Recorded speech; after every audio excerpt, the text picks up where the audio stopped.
Right, okay folks, welcome to another one of my videos. What is this video all about? Yeah, it's about the Mister.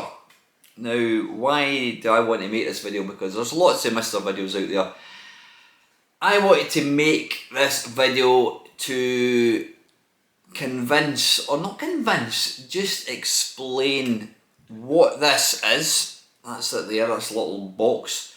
What it is, and why you should own one.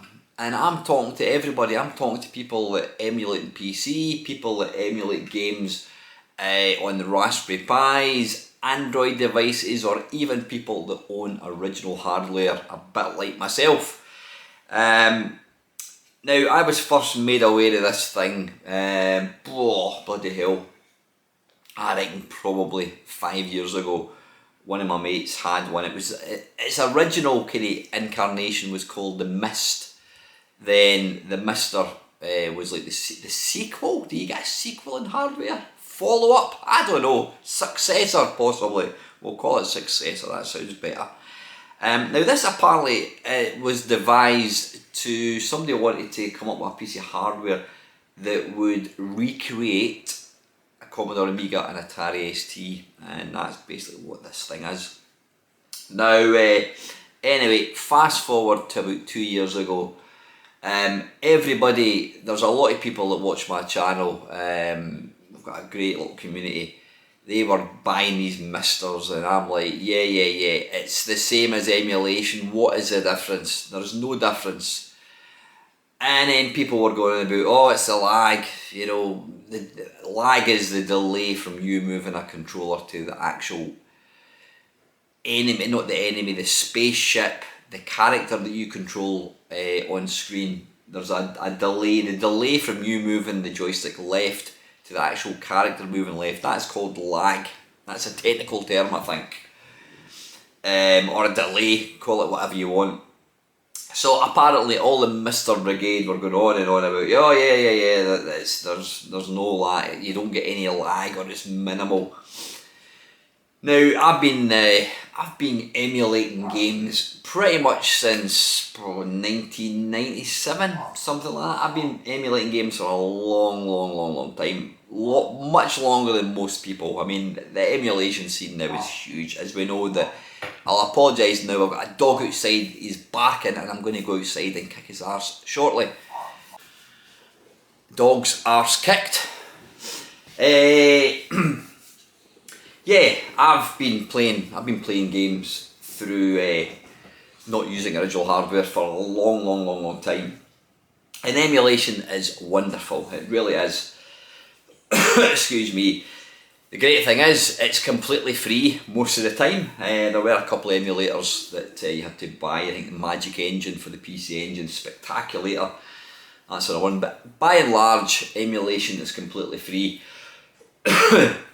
And yeah, so I'm thinking, you know, and when I've been playing all these games over the years, I'm fine with it. I'm absolutely fine with it. Never really saw any problem.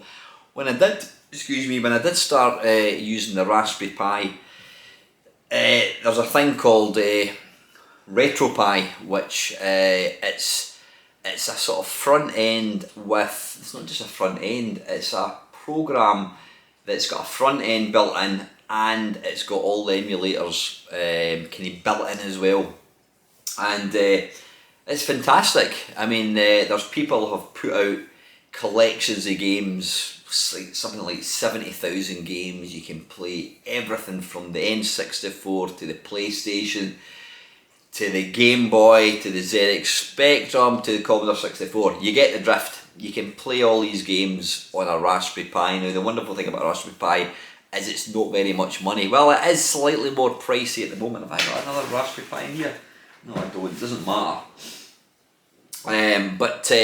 Yeah, you could get a Raspberry Pi for about 40 quid. Download an image, and away you go. You can play all these games. Now, I never really knew what lag was until I got the Raspberry Pi, and more specifically when I got the Raspberry Pi and played it in a modern TV. Modern TVs are not really designed for old style hardware. Now, apologise if I've got this wrong, but a lot of like arcade games and computers, etc., there's very, very little buffer between the code, between the hardware and the code, so it's like ground level code, there is nothing in between. So when a player moves Pac-Man left, he instantly moves left. There is no delay. You know, if there is a delay, it's unnoticeable. Now, when you try and use something like that on a modern TVs, they sort of post-process images to try and make it look better. And that's fine if you're watching a film, but when you're trying to play, like an arcade game, something like 1942, that's always my go-to kind of game for lag. You're trying to play 1942, if there's a delay in you moving the aeroplane left, from moving the joystick to actually moving, it's a game breaker. It really is, because arcade games, they're very twitch, they're very highly responsive. You've got to have quick reactions, etc. So playing games with lag isn't really great. So anyway, getting back on topic, I wasn't convinced. People were going on and on about this Mister thing, and I'm like, yeah, whatever. I'm really not interested. But then over the preceding months, there's a few people who are not really. They're not really. I'm not even going to say who it is, but there's one of my mates who actually got me this Mister. He's like myself, he's not very technical, and he got one and he went, oh, it's brilliant, it's the best thing ever. And I gradually started to think, you know, maybe there's something in this. So about 2 years ago I thought, right, I'm going to get myself one. And then Russia invaded Ukraine and Brexit happened and what have you. We always had a nuclear war. Prices shot up, chips became impossible to get, and the prices of these went from like 300 quid upwards of about 600 quid. So I'm like, and forgetting the fact that it's a lot of money, you just couldn't actually buy one. You couldn't buy one for about probably the best part of 18 months. So I just thought, right, okay, and I just kind of forgot about it. Then about 6 months ago, I got wind that the board, it's called a D10, it's a board that's inside the Mister. That is the kind of heart and soul of the device. I was told that these were gradually becoming more available again. I thought, ooh, try and get one. And the last 6 months, again, it's still been very difficult to get a hold of one.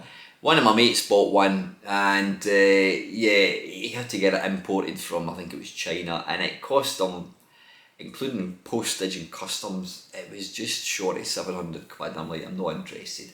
But anyway, fast forward to about 2 months ago, said non-technical friend, he'll know who I'm talking about, phoned me, says, listen mate, I've got the chance of getting you a Mister for 400 quid. Do you fancy it? I'm like, I'm in. So paid the money and this arrived. Now, I'm not even, you know what, I'm not going to point the camera at it because there's really nothing to look at. I mean, there it's there. There's an Amazon Fire Stick remote control. That'll give you some sort of idea as to the size of the thing. Yeah, it's about, I don't know, it's about the size of a packet of cigarettes, maybe slightly larger than placed two on top of each other. So there it is there. On the back, let's have a look. On the back, yeah, you've got HDMI, you've got USB, you've got power in, you've got VGA, you've got microphone out. On the side, you've got 3 USBs. On that side, you've got more USBs. On there, you've got an Ethernet cable adapter. That's it. It's a fan, and yeah, that is my USB. That's for my keyboard, and that's for my Bluetooth. Not my Bluetooth. That's my Wi-Fi. On the front of it, there's 3 buttons. Now you don't actually have to use these buttons because once you get the software up and running, it does everything for you. It's it's reassuringly weighty, you know. But what I love about this is you can quite literally put it in your jacket pocket and take it to your mates. All you need is a power supply, an HDMI cable and a controller, and away you go. Now it doesn't have an internal memory, I'm talking bollocks. It's a micro USB, not micro USB, think about what you're saying, Alan. It's a micro SD card which just goes in there. Now I've got a 256 one in there, so yeah, I think that's, you can get different, the board itself is inside here, then you need another board which gives you all the USB connectors. Now there's various ones you can get. I think the one that I've got is kind of the classic one. There's RMC Retro Man Cave. They offer a sort of consoleized version of this. They've 3D printed a casing. I would say it's probably slightly larger than a PC Engine. It was really nice, and it's been designed to try and make it look more user friendly, but if I'm honest, I prefer that. It's smaller, it's more compact, yeah, I just prefer that. It's a bit more geeky looking, which ticks all the boxes with me. So yeah, I got that about 2 months ago, and I'm going to tell you why I love it. Apart from the lag, forget about the lag part. That's way down the list of why you should get a Mister. One of the things for me is I've got a lot of original hardware. I've got a lot of computers, I've got a lot of consoles, and I'm not getting any younger. I am completely non-technical, so if one of my devices stops working, I'm basically snookered, you know. Prices of hardware is high at the moment, and because I mean the classic example was about 6 months ago. I went to play my PC Engine, and obviously it'd been working the previous time I used it, like anything that breaks. I took it to the computer club to use, and it was only outputting in green. It wasn't, the colour was all screwed up, and it turns out one of the chips was away. Now, fortunately, I've got an excellent mate, Andy. Cheers, Andy. He's been an absolute gem. He's repaired a number of my consoles. He has modified a lot of my consoles to work with like not RF cables, composite, which is great, because usually it's RF, i.e. the old type you have to tune it, and modern TVs and RF devices don't really get on. So I've got a great collection of stuff, but I'm conscious that as time wears on, hardware is going to stop working. It's inevitable, because these devices were never designed. They were never designed to be getting used 40 years later, and that's a fact. You know, I mean, things like the Commodore 64 Spectrum, they're over 40 years old. So I'm conscious that over time, I'm going to go and use something like my Commodore Amiga, and it's going to not work. And then I'm going to end up putting it on eBay, and instead of getting 300 quid for it, I'm going to get 50 quid because it doesn't work. So that's one part. This replaces all these different computers. I don't think there's any console that I've got. Well, maybe some of the CD-based ones, but we'll talk about that later on. That basically replaces all these bits of hardware. Now, I know what you're thinking. Well, wait a minute. Why not just use emulation? Because, you know, you've got original hardware, but you want to keep it, whereas you've got all these systems in emulation. Why didn't you not want to sell them before? This thing replicates them so well that you could, for all intents and purposes, be using the real hardware. Now, a massive part of the appeal of this to me is when you switch it on, you don't really get. I'm going to attempt to explain what the difference between a Mister running a Commodore 64 and an emulator is, or a PC. A PC will run code. It's a software solution. The Commodore 64 emulator, like WinVice, it's a piece of software. So the PC will run Windows, and then in turn it will run a piece of software called WinVice, which replicates the C64. Now it's a fantastic bit of software. What the Mister does differently is, instead of running Windows and then running WinVice, it effectively runs WinVice. It's not running WinVice, but it's running a Commodore 64. So all the hardware and the chips and all that bollocks that make up a computer, the Mister effectively becomes that piece of hardware. So when you load, it's called core. When you load a core for a ZX Spectrum, that thing, this effectively is a Spectrum for all intent and purposes. And then so when you start playing it, it's almost perfect. Now, when I first saw a couple of my mates using the Mister, I thought,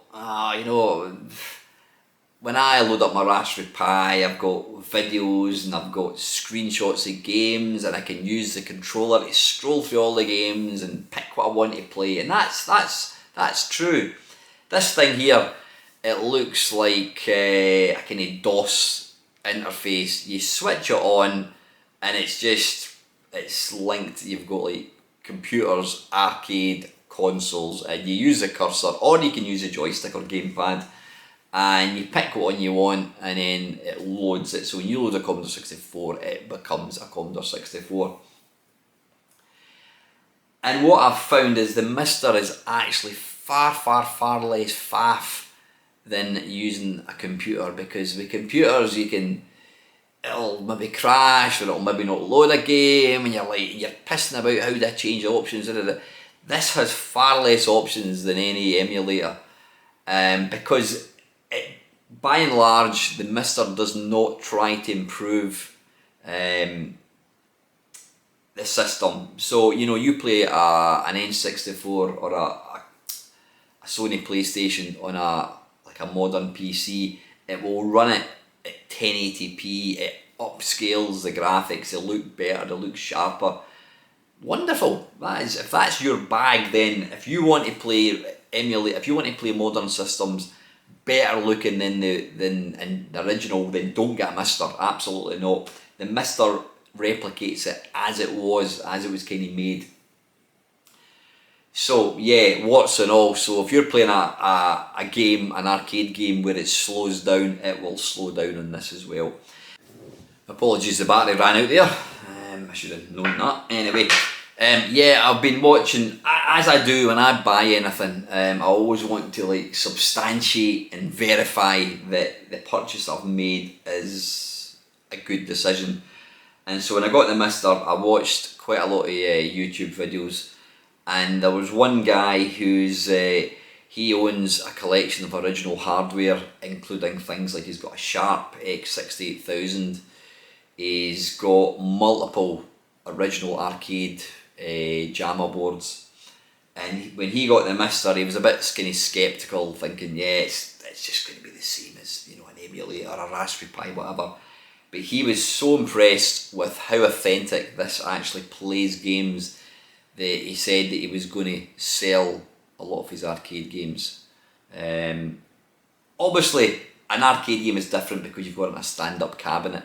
But I think what this guy was going to do is he was actually going to put the Mister into the cabinet, because he says it's doing a perfect job.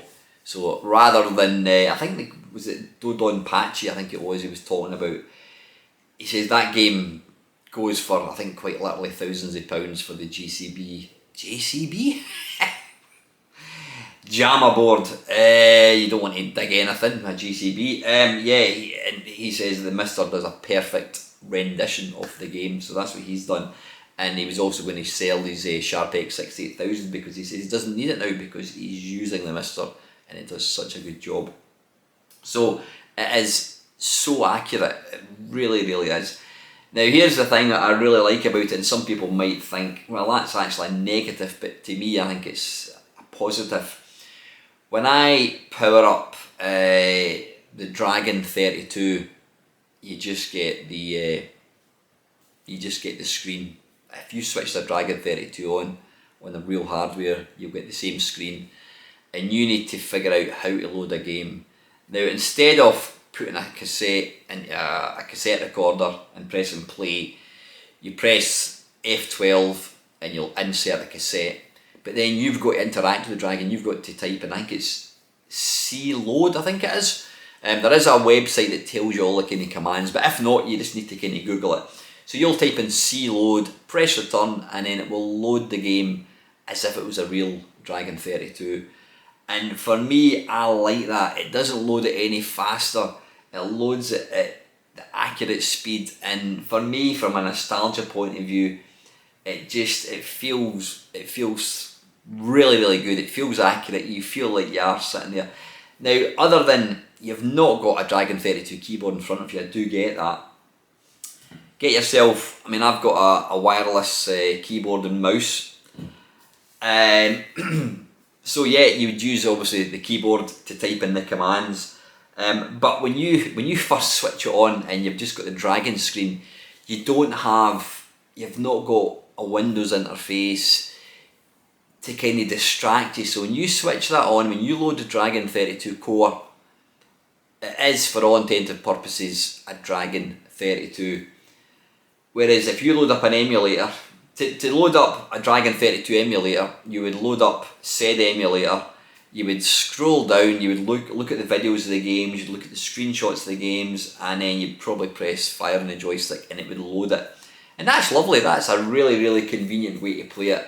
And like I said, this is not for everybody, but for me, that dilutes the experience. Using the Mister, you switch it on, you get the Dragon 32 screen, you've got to find out the command. How do I load a cassette? You've got to type it in, then you press return. There's no other software running in the background that's going to distract you. So I've found since I've got this, it really feels authentic. When I'm sitting playing the Commodore 64 in this, I could be in front of my C64. Joystick wise, you can plug in any USB controller. I've got an Atari. I've got a USB to Atari 8-bit, not 8-bit. Is it 9-pin adapter joystick? So I can plug in any Atari joystick using an adapter into that if you want a proper experience. If you want to play an Atari 2600 using the Atari joystick, you can do that. For ease of use, I've got an arcade stick, something. No, it doesn't matter. It doesn't matter. No, where is it? Oh, in fact, no, a minute. I use something similar. Hang on. Get out of the road.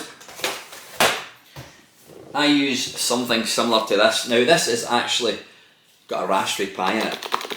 How cool is that? It's Atari old style. This was my mate Mike Hansen that made this for me. But I use one of these, I use a controller like this. So you've got all the buttons, and even playing Commodore 64 games with a joystick is an absolute joy. It really, really is. But if you want to go the extra distance, you can, there's a thing called the Snack controller, and it's spelled SNAC, Snack. That allows you to get various Snack interfaces that allow you to plug in proper controllers. So you get a Snack interface for the SNES, NES, Mega Drive. So if you want to play the Mega Drive using a proper Mega Drive controller, you can do that. Now, I'll talk about lag for a second. The lag, when I'm playing using my arcade stick, I don't notice anything. But apparently, if you get the Snack interface, it is zero. It is 100% accurate. I'm not going to bother with that. I think you can get all the Snack interfaces for about 30 quid from China, I think it is. But yeah, listen, that's pretty much the Mister. Great things about it, as I says, you're getting the real authentic experience. It's piss easy to use. There's systems that I've never really managed to successfully play on emulation on a PC. Things like the Texas T19948 or TI19948. That was my first computer. I've never really been able to get it working properly. Perhaps it's just because I'm a bit thick. I don't know.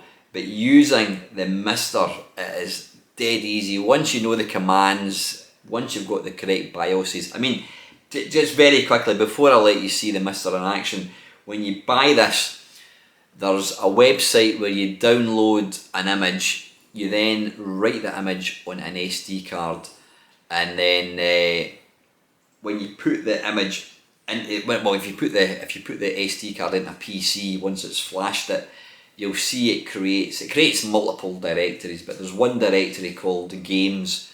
If you go into that, you've got directories for every system possible, you know, Amiga, Atari ST, Commodore 64, and all you do is you put your games into it. It actually comes with a lot of games already included, so it's dead easy. I mean, I managed it no problem at all. I've got a Wi-Fi device on that, so I've created a kind of network drive on my PC. I can just drag ROMs straight across, but it's as simple as taking the SD card out, putting it in an SD reader, and then dragging ROMs across. So anyway, listen, that is the Mister, folks. Yeah, there it's there. What I'm now going to let you do is What I'm now going to do is I've recorded some footage using a capture card of the Mister in action. So yeah, enjoy.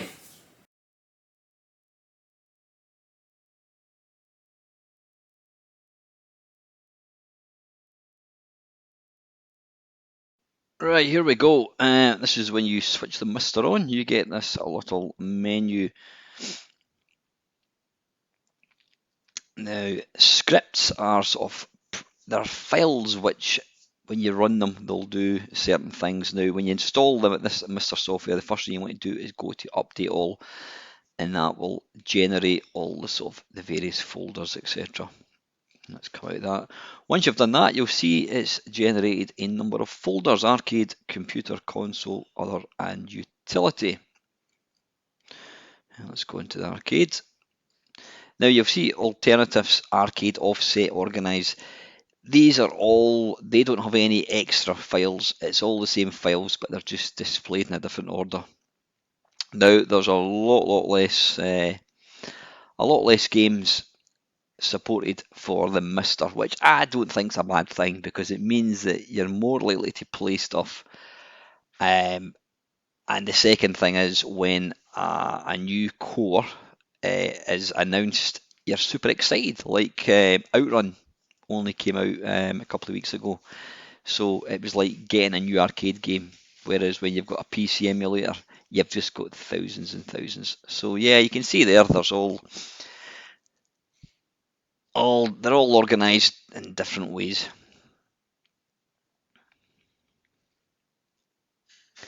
But it's a nice, clean, fresh kind of layout.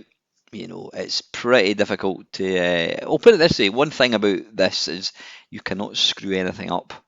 You just switch the Mister on and off, and you can quite literally switch the Mister on and off. See there are millions and millions of various Pac-Man clones, different sort of bootleg versions of Pac-Man.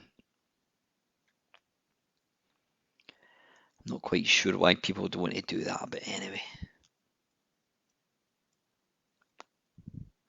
Now, when you do the update all, it automatically downloads all the ROMs. So there you go. You don't have to go onto any dodgy website and put your credit card details in. It just does it all for you. So let's give Donkey Kong a go.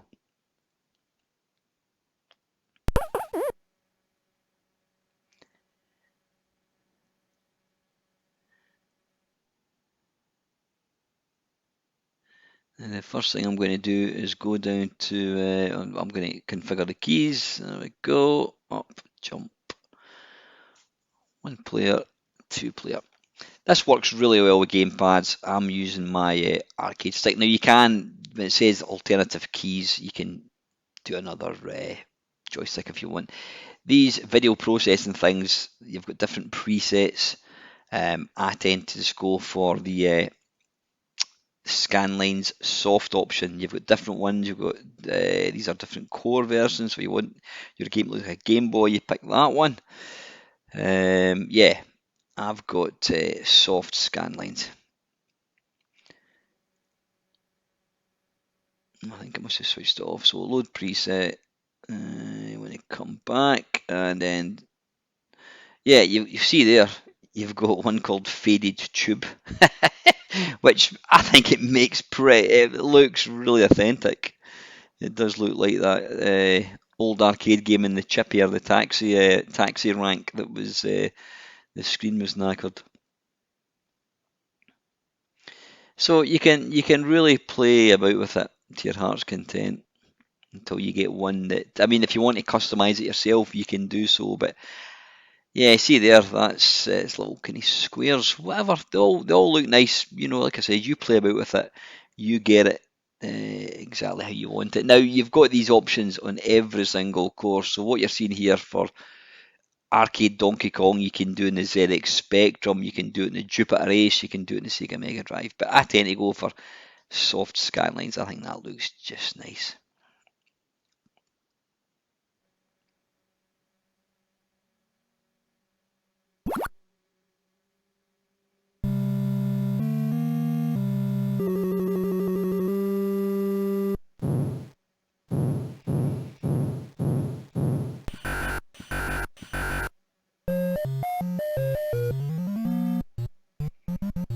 Now, personally, I think this game does benefit from being played in the Mister because of the reaction time or lack of any sort of lag to speak of.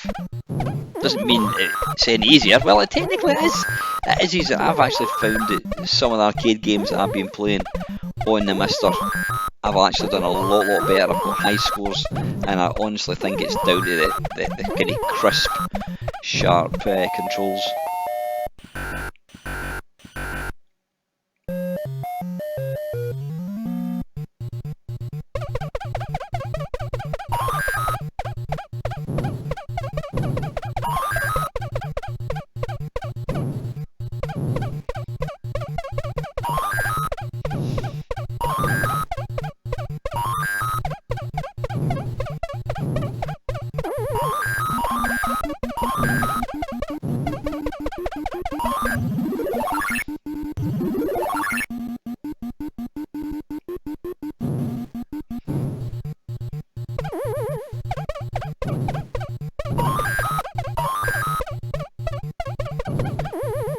And if you do want to use the Mister for streaming, get yourself one of the, it's about 30 quid, a capture card on Amazon. If you're interested, let me know. I will put a link down to when I got mine. It's a piece of piss to use. So yeah, there you are, Donkey Kong. And you can just, if you press F12, it takes you into the menu.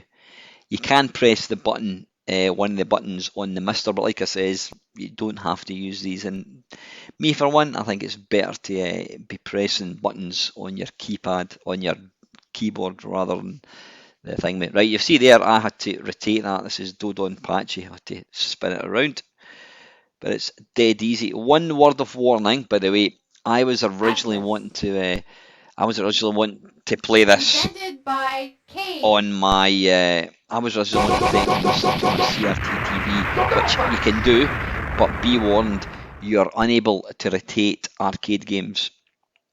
I don't know why that is. It's obviously to do with the technology, but you can't rotate. So a game, for example, that game there, it was on its side.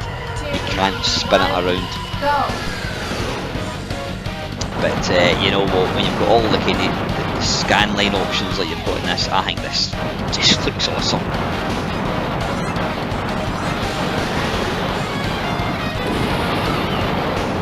Now this game is super accurate, right down to the slowdown that you get in the arcade version as well. Apart from this, the PCB for this is a lot of money.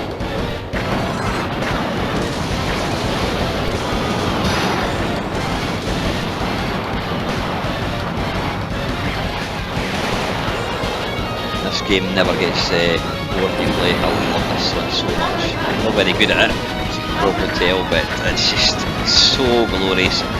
Shooting stuff has never been as much fun. So yeah, F12 up to 4, and then you can just scroll down and pick another game. I mean, it is bloody simple.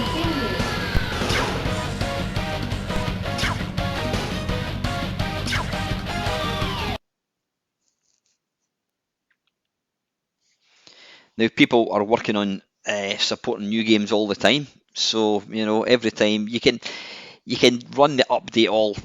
I do it generally once a week. There are various websites that'll tell you what cores are being worked on, so you know you can keep up to date. If you want to keep up to date with what's happening, then do so. Now I've watched a few videos where people are comparing, like for example this. And comparing it with like MAME, and they're saying that the colours in the Mister are more kind of accurate. I'm not 100% sure why that is, but there you have it.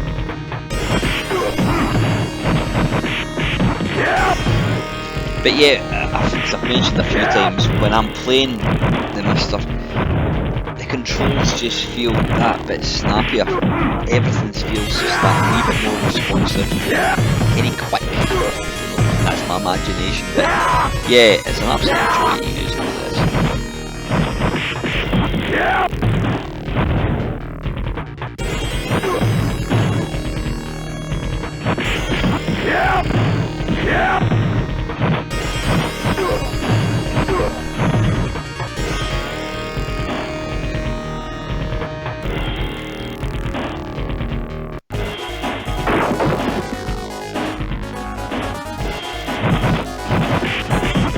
Absolutely ridiculous GT 80s and tires. In fact, this was the 90s, wasn't it? This was the early 90s.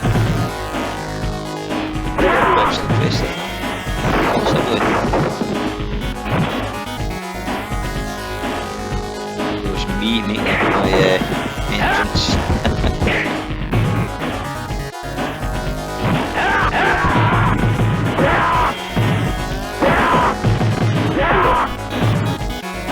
Again, as I've said before in various videos, because you don't have every game, it's really made me start to enjoy games again. For such a long time there, the only time I was playing games was when I was recording videos or doing live streams. But since I've been a Mister, my love for gaming has returned. So there you go, take from that what you will. I'm not getting paid to say this, I'm just speaking the truth. If nothing else, I am honest.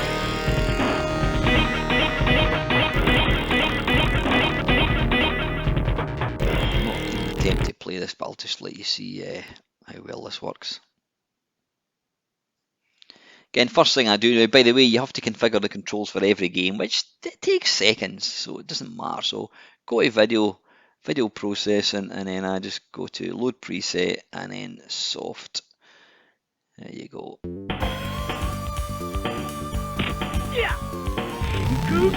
Controls.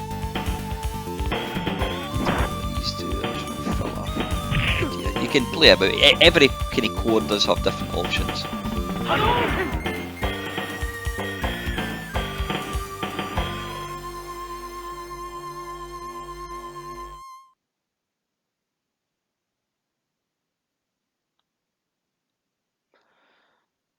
So down to buttons, right, down, up. Obviously for a game like Street Fighter you're going to have to have Street Fighter 2, so you're going to have to have like 6 action buttons. If you don't have an arcade stick, just plug in a USB sort of PlayStation 2 type controller or an Xbox 360 controller. And like I said, it gives you the option for alternative buttons. It means you can set up an additional controller if you want to have like 2 player.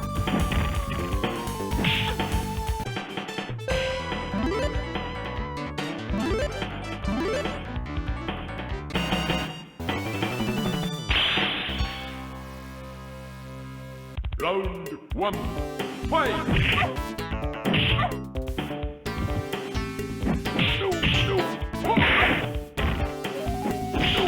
To my mind, a mister is a fantastic, very economical way of getting to experience games the way they were supposed to be played on the original hardware. But you only need to own the mister, you know. And trust me, I mean, I sold, just to put it into perspective, I sold one console. I don't mind telling you what it was. It was my 3DO. I sold that for, did I sell it for? I think I sold it for 450 quid on eBay. eBay did take a massive chunk of money, but the 3DO effectively paid for my mister. So, you know, great.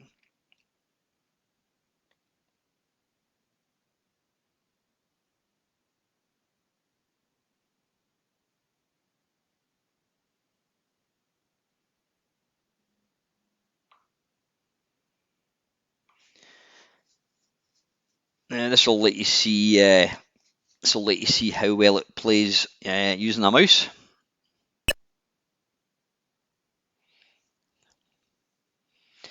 It does support spinners now. By the way, the wonderful Mr. Dean Swain from Retro Asylum, he actually sent me a message. There is a way of making a track, a spinner for your mister using a optical mouse and a milk bottle top and some Velcro. That's not a joke, by the way. I'm going to give it a go and I'll let you know how we get on. So if you want to make yourself a budget spinner, then stick with me. Oh, what's going on there? Oh, there we are. Back in business.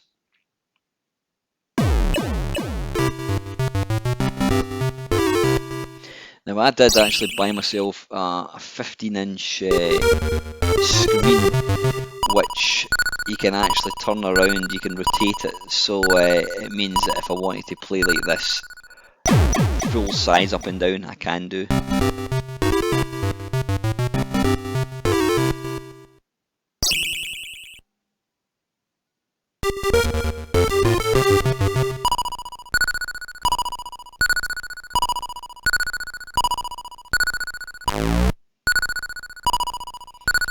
Now, I do apologise about the length of this video.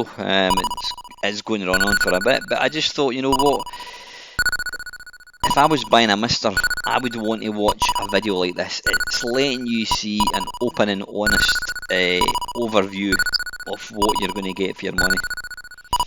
That was the whole point in this video. I just want to share. I'm one of these, I'm very, very passionate about stuff. If I get something that I like, then I want to share it with people.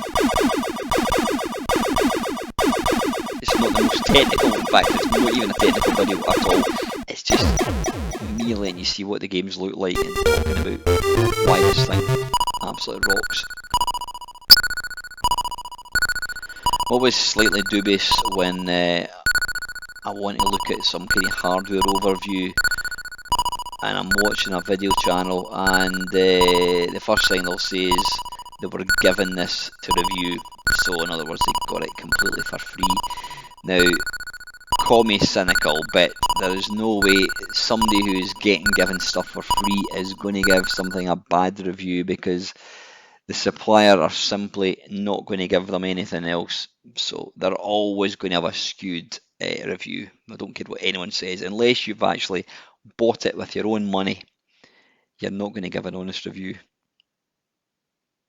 Apart from Steve Benway, to be fair, Steve, he used to get a lot of stuff from Japan and China for nothing, and he would always give an open and honest opinion. Steve's probably the only person I know that would actually do that.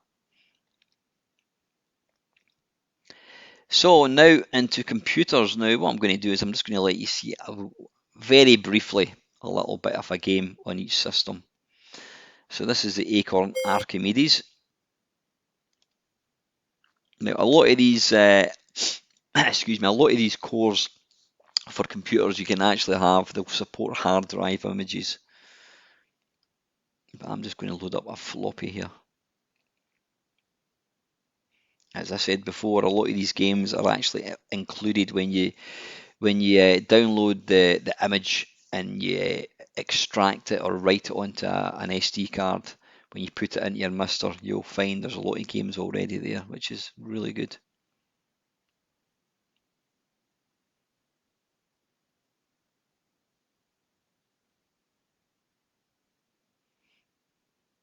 And you've just got to kind of work out how to work it. A lot of the time, you know, you'll put a disk in, you'll have to type a command in, or you'll double click, whatever.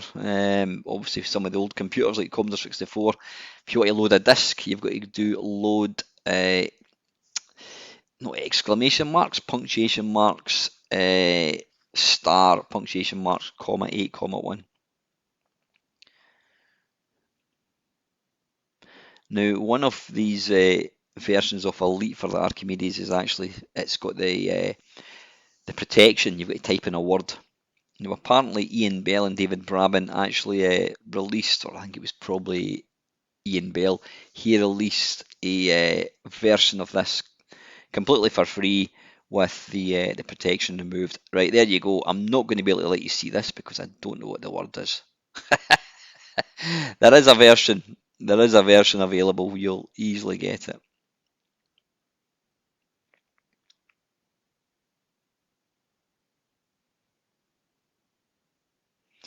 So once you press F12 and you want to load a game, obviously it takes you into the directory within that core. So if you open up one for the Archimedes, it will take you into the games for the Archimedes. You can obviously come out of this. Now, one thing I haven't done is I just use an SD card. Everything is written onto an SD card. I've got a 256 gig SD card.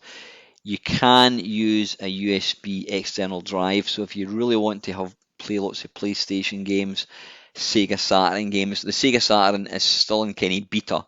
It is looking promising. You can actually store all your games on an external drive. Now, when you've got the external drive plugged into the Mister will always default to the external storage. So be aware of that. I've not used that at all. I'm just using an SD card because I find it nice and convenient. Apparently, it's not as fast, but you know what? It's fine. So what is this? This is Speedball 2, obviously converted by Chrysalis.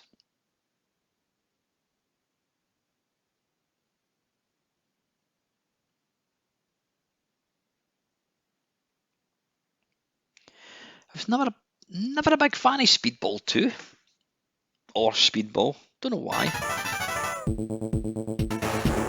Absolutely never seen it on the Archimedes. I think the Archimedes was pretty much on a par with the ST and Amiga. I don't know if it has good sound or chips as the Amiga. I'm not too sure.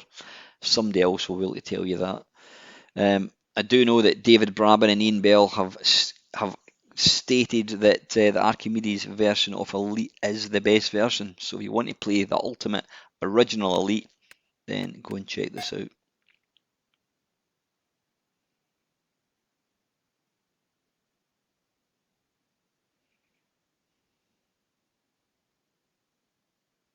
Get ready.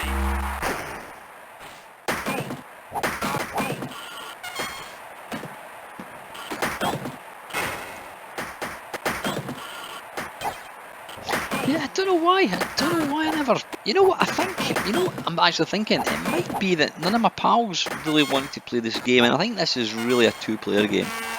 I think the fact that none of them wanted to play this, that was maybe the reason I never got into it. Right. Yeah, Amiga.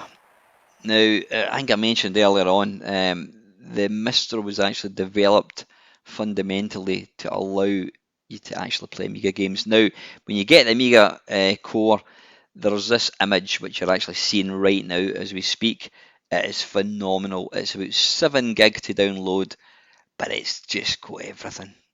I mean, here we are. This is the Amiga Power Top 100. It's all pre-configured. Press return button. There you are. You're right into the game.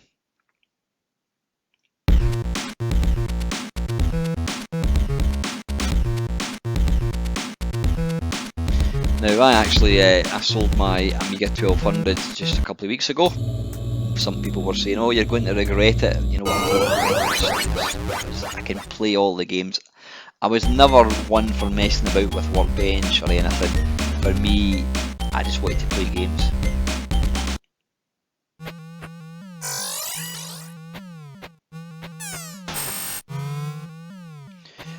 Never really played this Polaroid in the Amiga.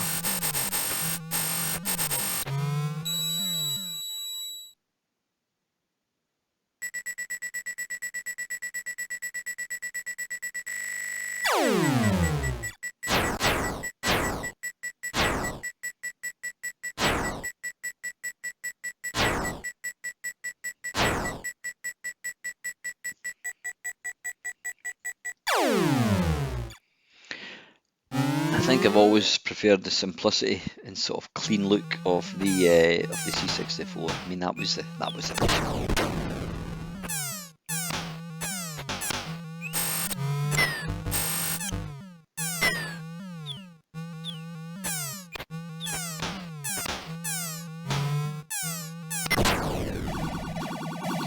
just press the was it print button, I think it was, to come out.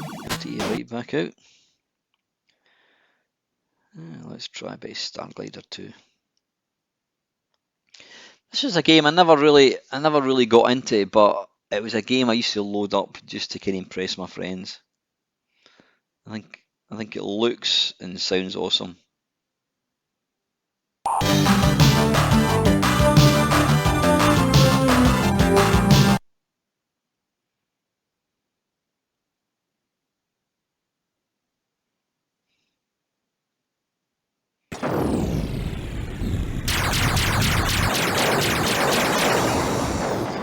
Controls are super responsive, as you would expect.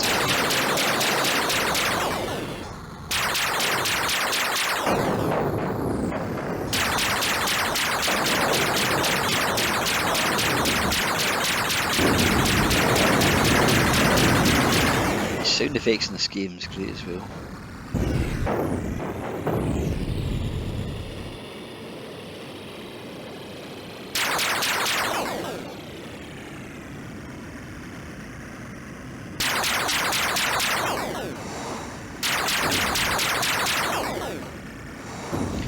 Later on in the game, you actually get space whales, flying sounds, which is really good. Well, in fact, it was mega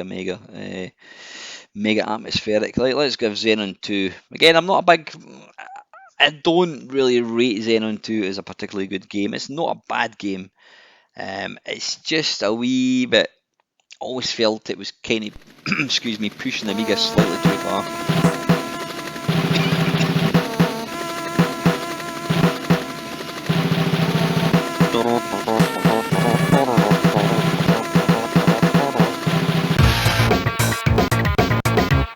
Yeah. I remember seeing this game. It was at one of the PCW shows down in Earl's Court in London. This was the game they were all talking about.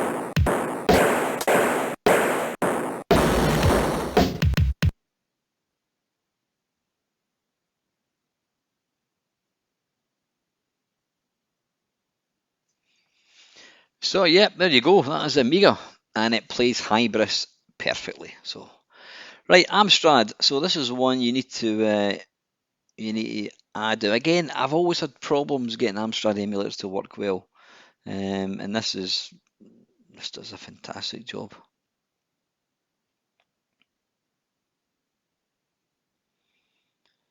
So let's go into discs.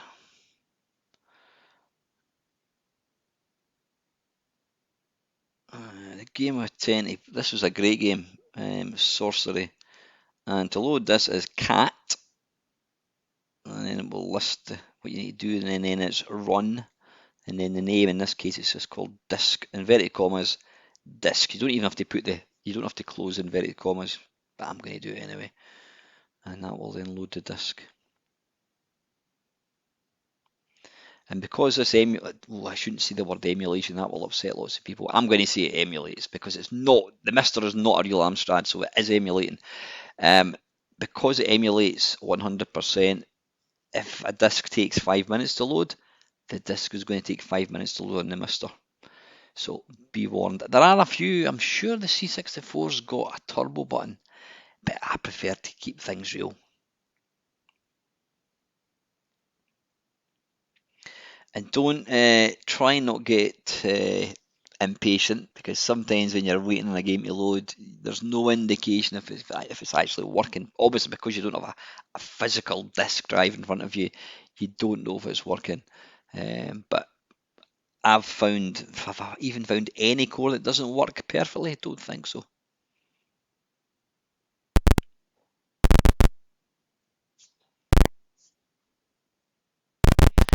Yeah, I always thought this looked really nice. It's probably dated overly well, but yeah, it was a lovely looking game back in the day.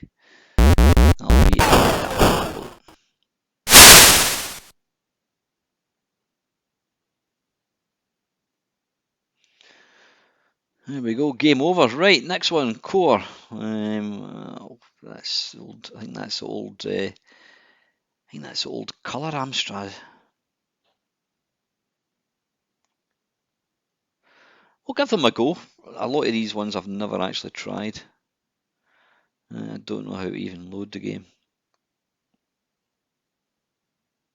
Right, let's move on. Let's get some Apple II.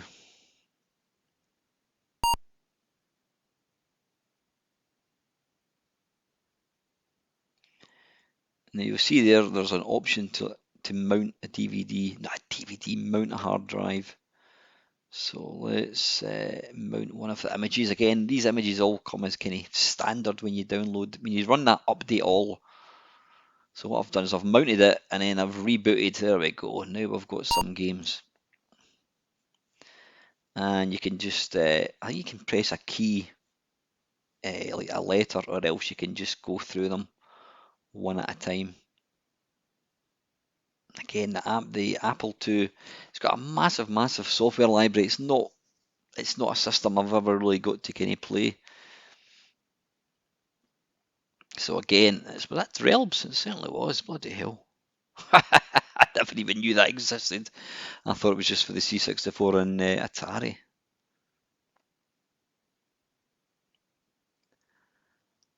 Let's give it a go. So it's interesting, just from a kind of historical viewpoint, to actually look at some of these games and see them on other systems. Unless, of course, you're not into old systems, then you wouldn't want to do that. But for people like me, I love being able to play games like this on old systems. This is pretty damn good. I'm assuming this possibly came out for the Apple first.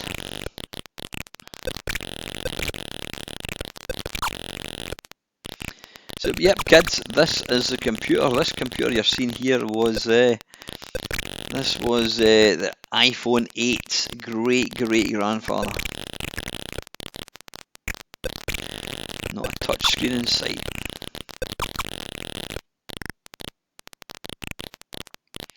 I do like the Spectrum, ZX Spectrum style sound. The idea of this game is to close, make squares, and avoid the devil. And that horrible square with I was going to say smiling face, a kind of sneering face. I don't know what that's meant to be.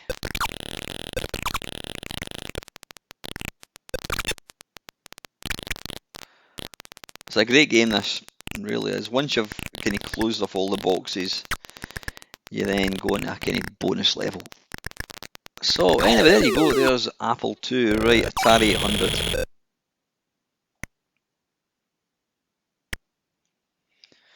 This one even has Atari disk drive sounds. So let's mount a game.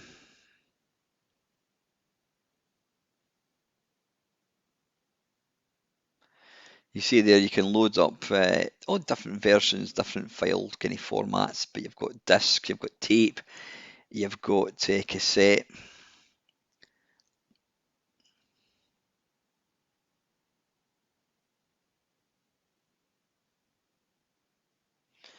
Now what I've loaded here is one of these kind of multi-disc, I think it's kind of, I don't know if it's a hard disk image, but you can see there you've got a directory and it's got literally hundreds and hundreds of games. Let's go for drops one down there. Now to load a game on the Atari, you put the disc in and then you press F10. Some games require the basic to be disabled, so what you need to do is press F8, hold down F8 and then tap F10.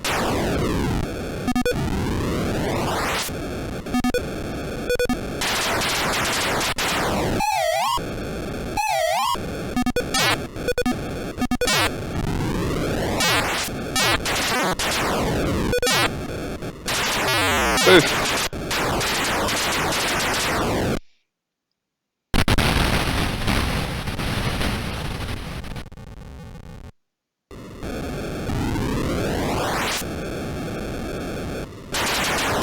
Even now, this game is just absolutely phenomenal. You know,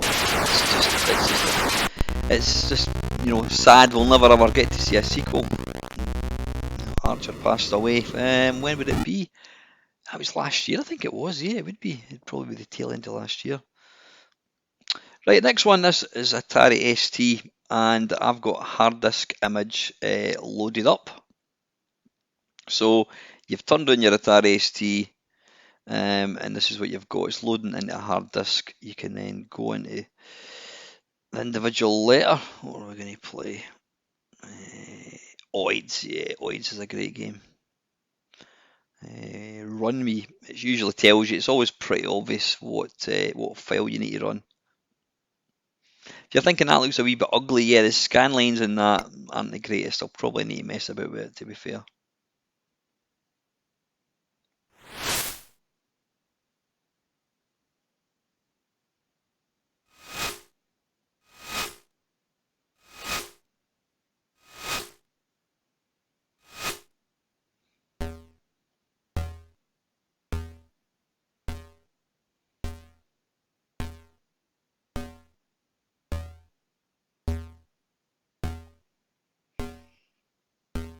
Right, how do we get this started?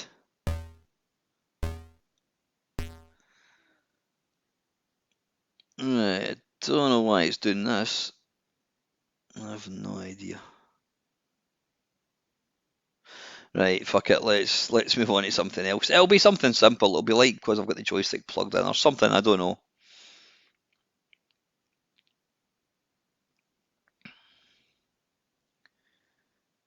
Let's try something else.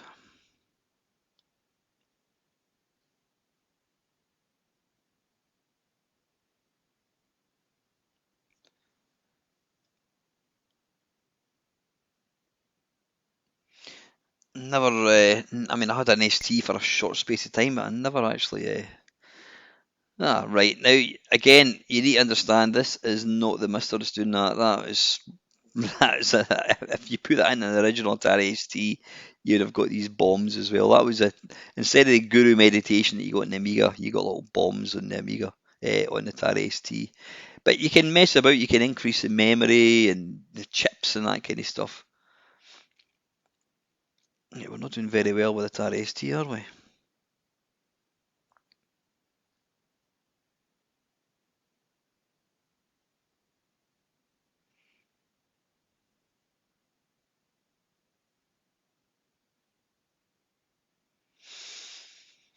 I was looking for Metrocross. That's quite unusual to not have Metrocross.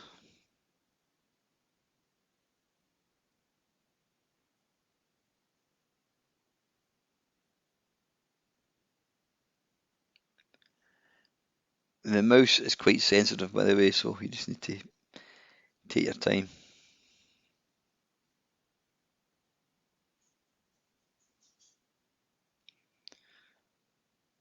Alright, let's give Marble Madness a go.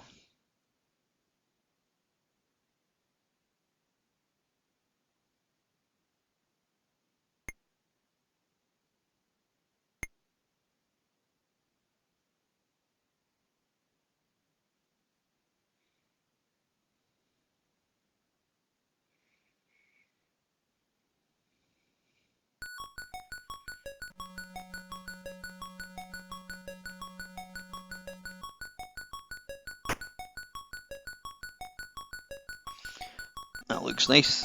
When I play this game, I always go for the Amiga. That was one of the. I think that was the first game I ever saw in Amiga. I didn't actually see it in person. It was a screenshot, and it just absolutely blew my mind how good it looked.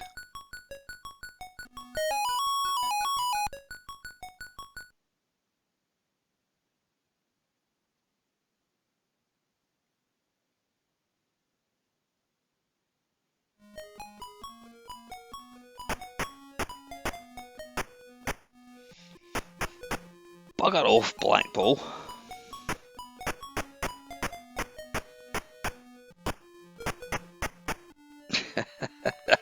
Bollocks. Oh, well, he's followed me off the end of the cliff. Ah, done it again.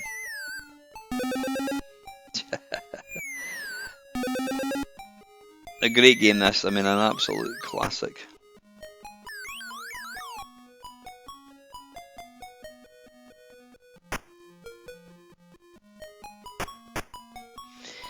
Yeah, there you go. It's RST, right? BBC. Again, you can change it between BBC B, BBC Master System. This image, again, is a hard disk image. It just boots straight in, and you've got 66 pages of pretty much every game for the BBC you can think of. I never had a BBC back in the day, but I would imagine. Oh, what's that? No. This game requires a second processor. Co-processor.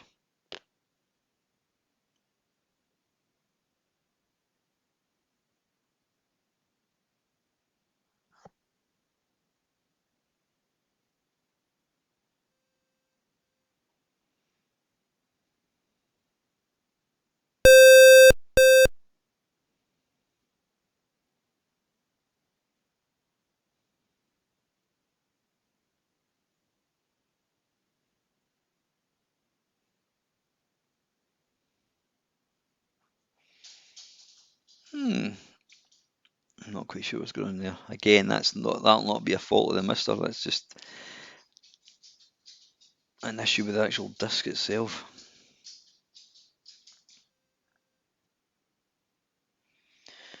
Right, let's just play something, let you see it working.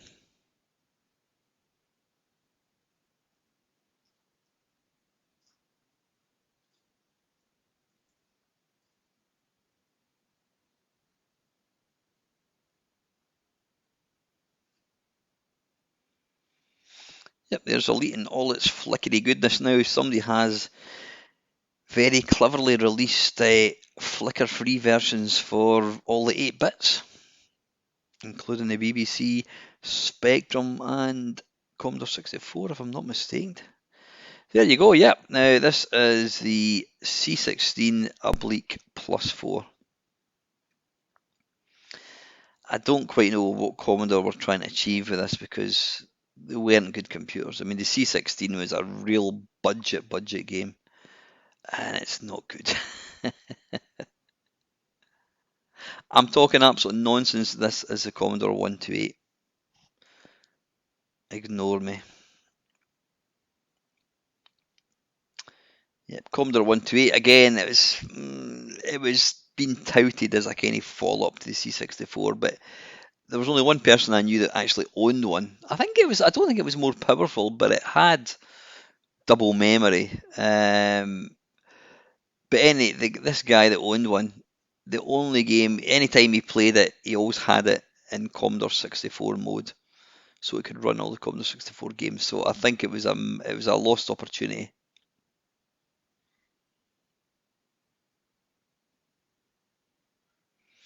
Obviously, as I mentioned earlier at the start of the video, if you want to be able to mess about with these, you need to know the commands, and that's part of the fun, I think, with this.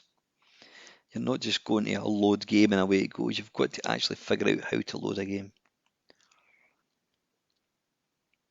and then you don't actually know if it's working.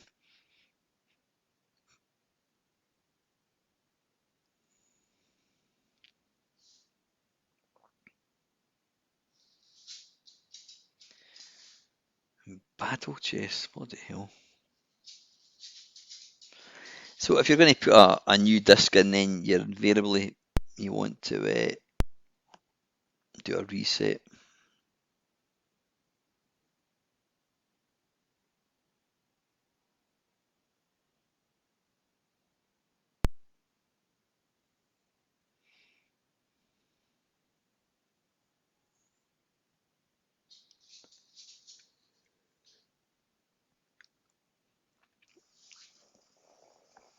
We're getting a title screen, folks.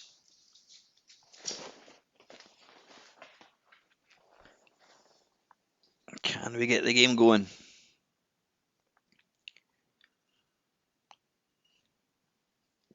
I'm not too sure. Burger Whop. So again, put a different disk in, reset, and then attempt to load it.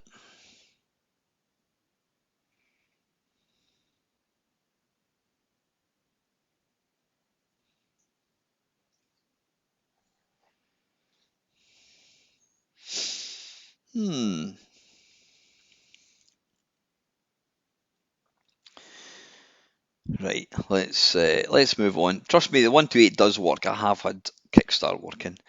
Right, this is the one I was talking about earlier on. This is the C16 oblique plus 4. Both computers, I don't know why they brought them out. They're not good. Now, there's only one game we need to play in this. It's possibly the worst commercial game ever, and I mean ever, and it's Green Beret on the C16.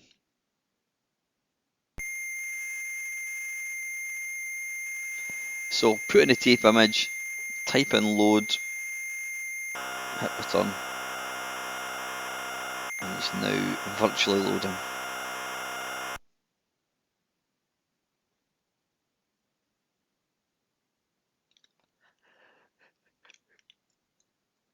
This game, if you think the ET on the 2600 or Pac-Man on the 2600 is the worst game ever, think again. This is awful. I did actually do a video of this game. There you go. There's the. I know I've not actually finished loading yet. That's now loading.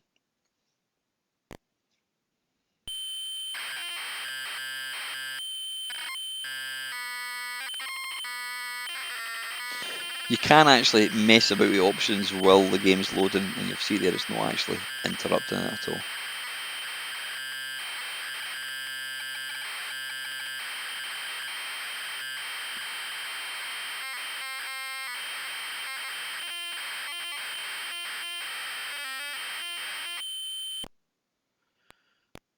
I'll just try to see if we've got a disc version which will load a bit quicker. It's fine and dandy me wanting to be authentic, but when you're making videos you don't want for people to have to wait about constantly. There we go, the game's loaded. And that is the title screen, stab to start.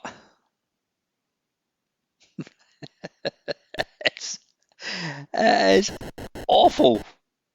Absolutely, look at this scrolling. I mean, when he's wielding his knife, I don't know what he's actually doing. It looks nothing like a knife. You will die. It looks like you're just doing little 1-inch punches. You will die constantly in this game and not have a bloody clue why you died. There you go. Boom. Back to the start. Boom. Back to the start. Boom. Back to the start. And again. It is a wonderfully bad game.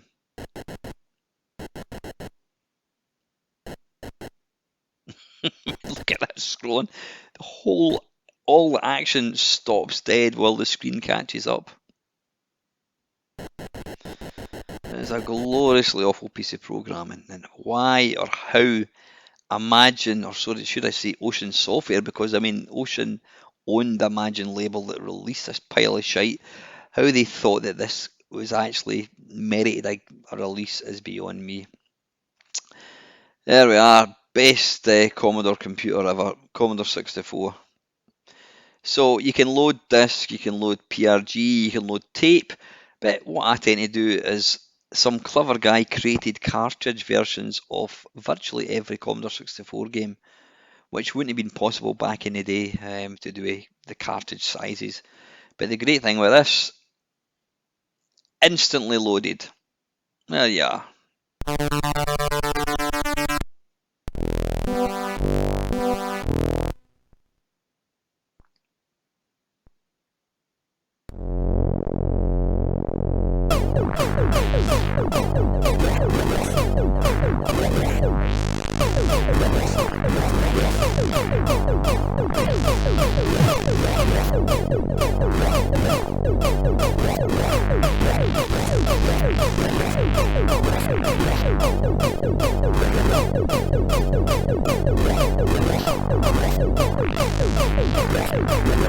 I like and hate this game in equal proportions.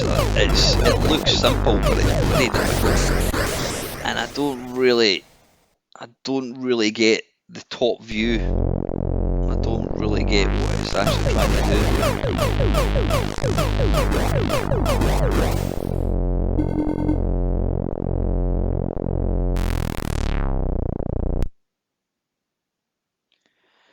A little bonus section, try and not die.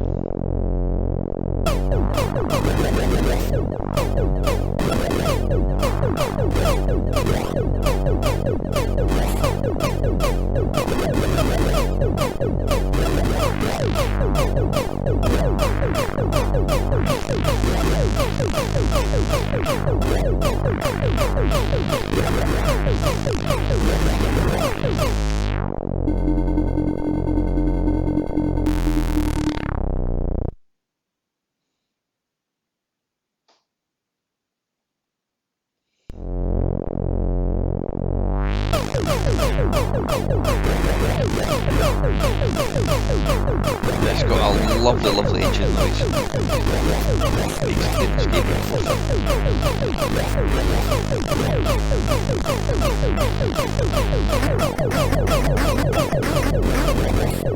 But yeah, I never really got into this game, though I would load it regularly just to hear the loading music, which is one of the best bits of SID music you're likely to hear. So there you are.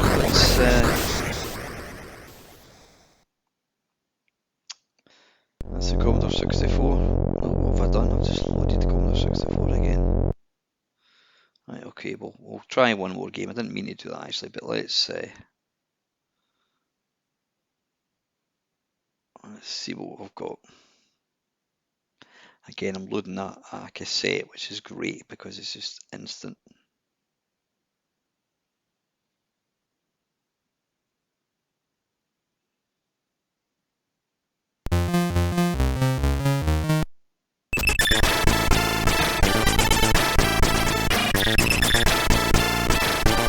Sometimes you need to swap the joysticks.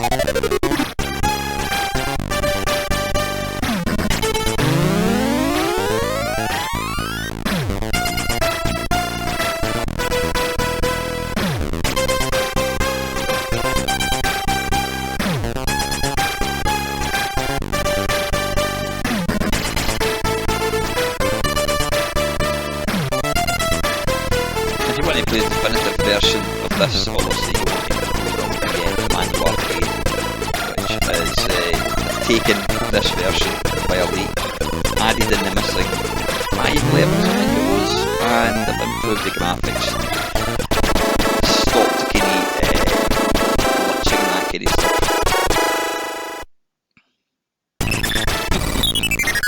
I used to be good at this game, trust me.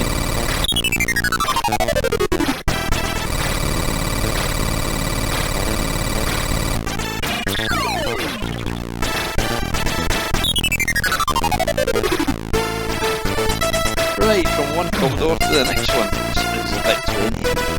Now the the VIC-20 did have, I think it came with 4K of memory. You could add in, I think, an additional 8K. So there was different things you could do with it. So this one, again, you need to sometimes mess about with it. Don't blame the mister. You need to just experiment, because some games required extra memory, and probably some might not work if you've got extra memory loaded up. Oh, excuse me.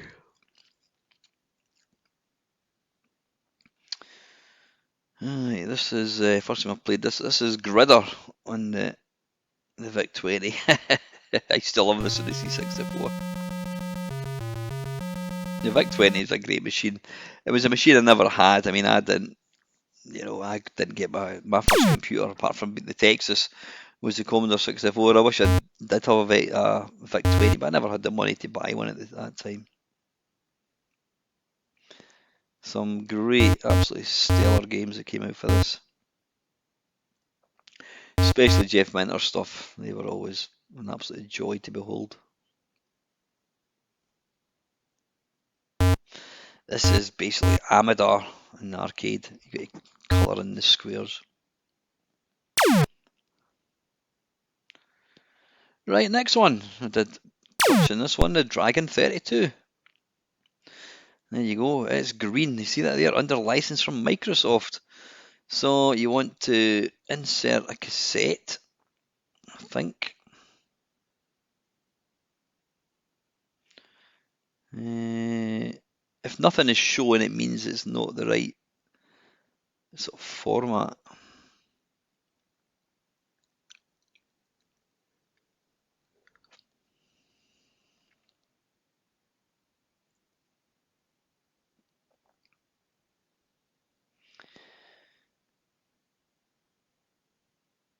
Right. Not sure what's going on there. Okay, it does work though, trust me. Right. We'll just skip past all the ones that I don't know. I don't know how to load an Oric game. Again, probably will to find out. Now this is a PC emulator, a 486 emulator. Again, this has got a sort of a hard disk image with quite a lot of games there. You can see there. Beyond Wolfenstein.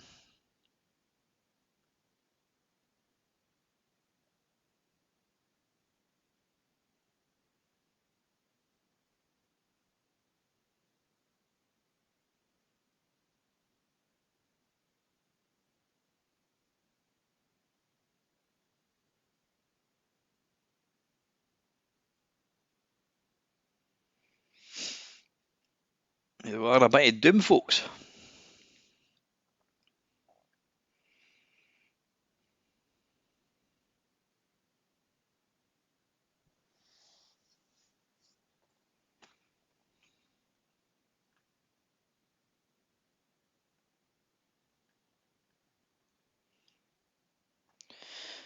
Right, strangely no sound in this.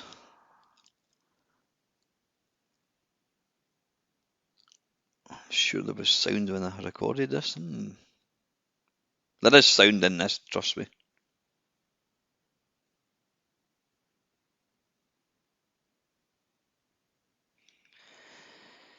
Yeah, this game, you cannot overstate the jaw hitting the floor factor this game caused when people first saw it. I remember the first time I saw this, it literally did blow my mind. I couldn't believe what I was seeing. And that was it. The Amiga was up for sale, and I wanted to get a PC.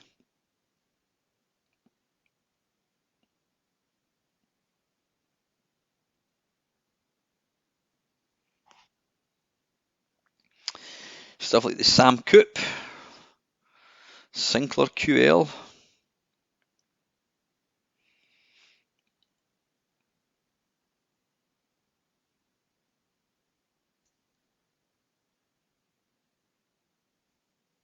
Now this was my first computer. Now trust me, if I had games like I've got here for that the Texas, I would have never have sold it as quickly. I only had one game and it was basic and it was garbage. But yeah, I mean the Texas did have it had official releases by Atari. This is Namco's Dug Dug.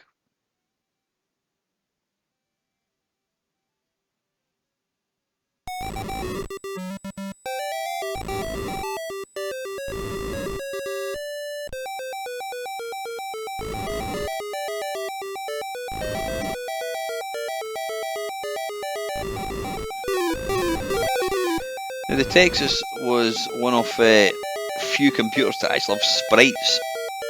People talk about any in-game graphic in a computer as a sprite, which is not the case. Commodore 64, Atari, and the Texas had sprites. I think there might have been other computers that had them, but yeah, it's a term which is wrongly used.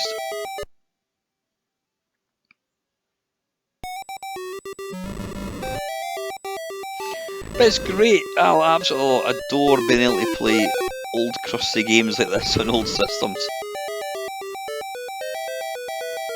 And you know, if it loads, you know it's going to work.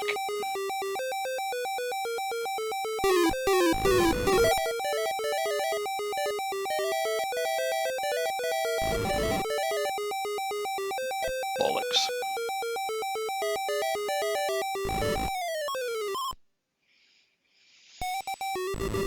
Right, now, like you see this one, this is the Sharp X68000. Now I did mention the guy on YouTube owned the original machine, and he got rid of it because he said this does the job perfectly. You need to remember, it's again, this has got a hard disk image built in. You go down to games, like so you just have to point to the hard disk image games, and then you come down to whatever game you want to load. There's Dragon Spirit, hit return and start, and then hit return again, and we're away.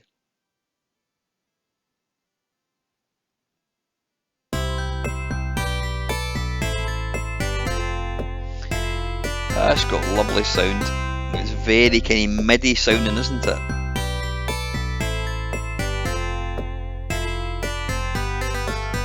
Really beautiful, crisp and clear.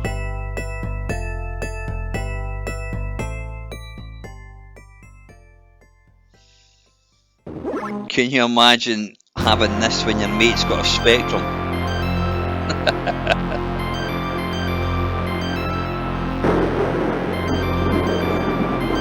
What a game.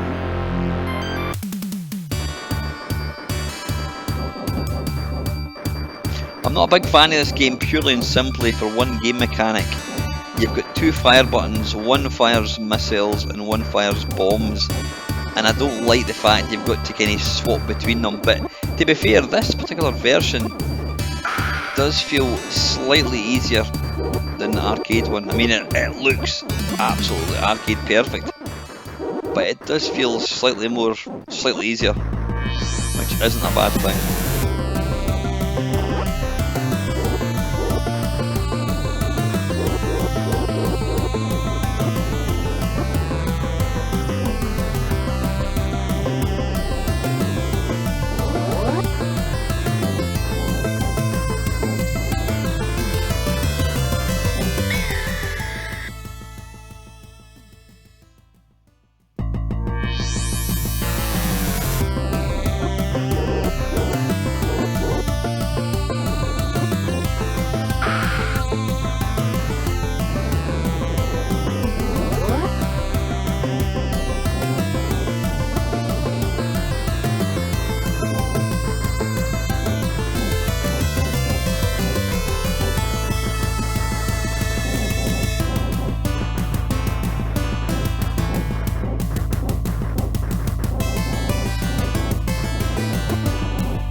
Sorry, I'm getting a wee bit carried away with this one, because when a game plays as well as this, you just want to keep playing it.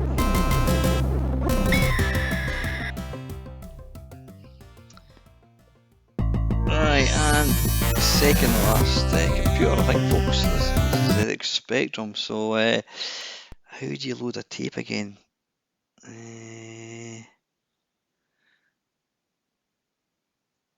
I never actually had a Spectrum Plus 3, whatever it's called. Money Minor. Taylor. Oh, there you go. Boom, right, that loads it instantly.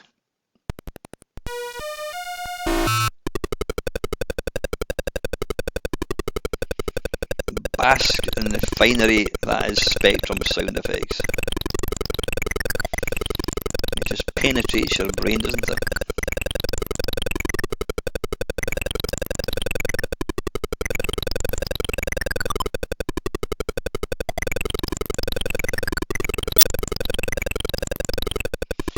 That little jump there can be quite tricky. If you get too close, you're going to hit your head in the rock and you lose your life.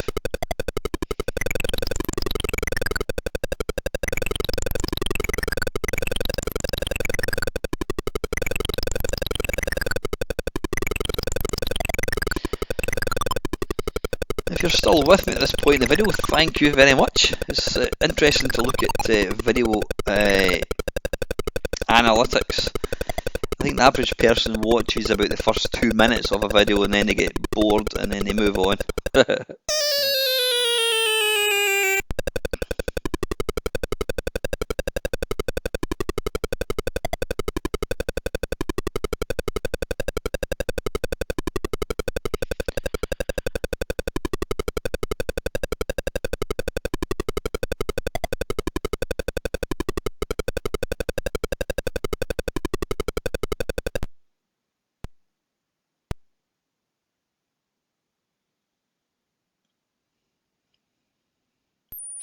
Yeah, there's obviously some sort of kind of turbo loading going on here.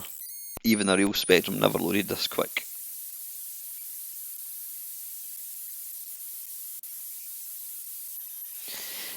With each core again, you can mess about with kind of screen resolution. You can make it bigger, smaller. I prefer to keep it a wee bit smaller because, I mean, I've actually got my Mister plugged into I don't know, a 20-inch monitor. It's not big. But I like it that way because it kind of feels more authentic. Because we never had 50-inch screens back in 1982.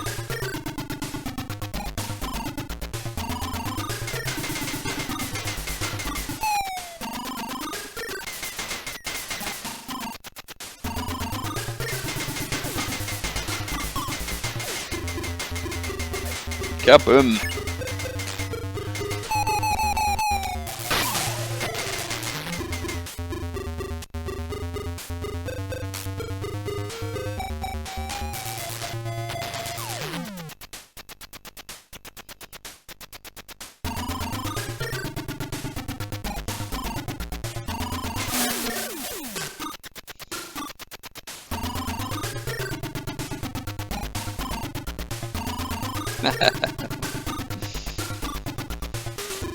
Yeah, there we go. And last computer one, folks, is the ZX81. Well, there's loads that I haven't even looked at. Right, now what I'm going to attempt to do is load the only ZX81 game that I know, and it's quite simply an utter achievement.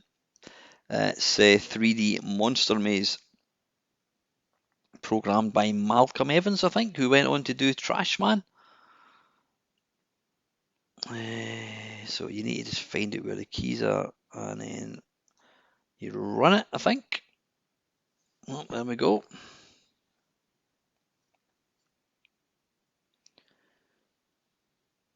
Oh, arse. Right, it looks like I've just come out of the program. Bugger. Right, how do we run that? Yeah, that was the thing about the Spectrum and ZX81. Every key was an actual command. It lets us reset it. And then we'll upload. I think it's J, and then is it KK, I think it is, or PP. I'm trying to do this from memory. I never owned a Spectrum back in the day.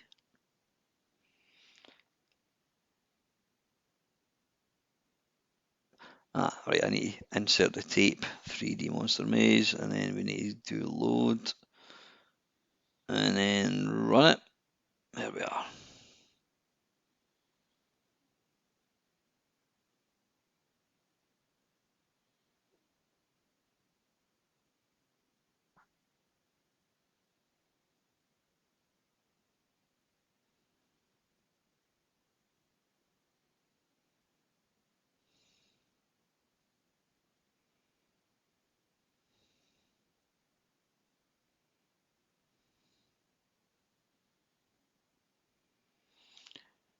Right, I can't remember how you actually start the game. Right, anyway, that is the computers. Now on to consoles, which shouldn't be too long. I'll just let you see a very... Now, the Atari 2600 and Atari 7800 is one and the same core, so don't be mistaken when you see it's coming up Atari 7800. Let's load the first Atari 2600 game I ever played, or second one, because the first one would only be Combat. In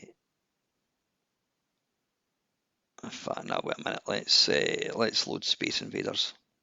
I think this is actually a really, really good version. How do we start? There we are.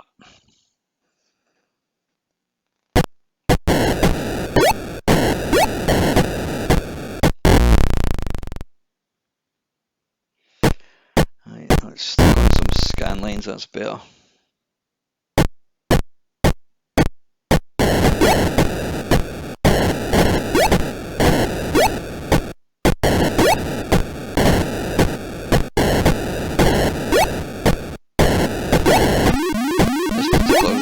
Cartridge for I think it was 112 games of fast invaders, slow invaders, no shelters, big shelters, moving shelters. The ship could be big, it could be wee, you could have invisible bullets, zigzaggy bullets, you name it. The Atari 2600 had it by the bucketful.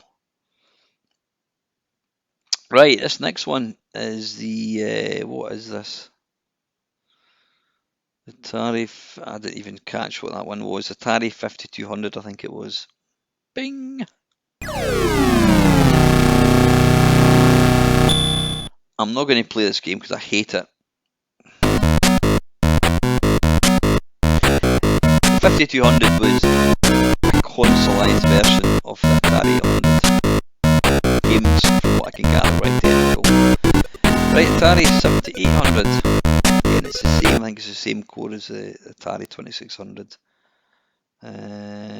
Do I not have any games for this?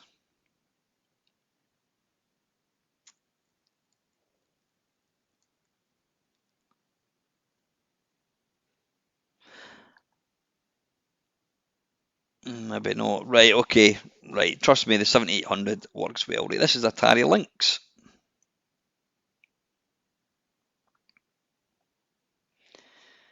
I hate this game. I hated it on the C64, but I'll just let you see it running. We'll not even attempt to play it.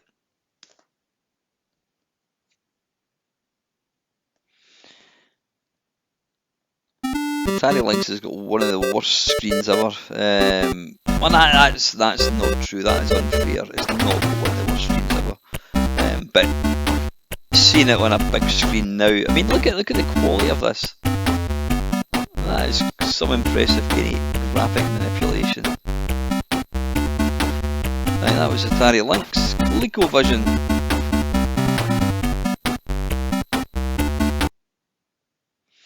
Most of the cores, it's as simple as, especially for the consoles, load, and then you just go down to what game you want to play and start it. Let's go for Donkey Kong.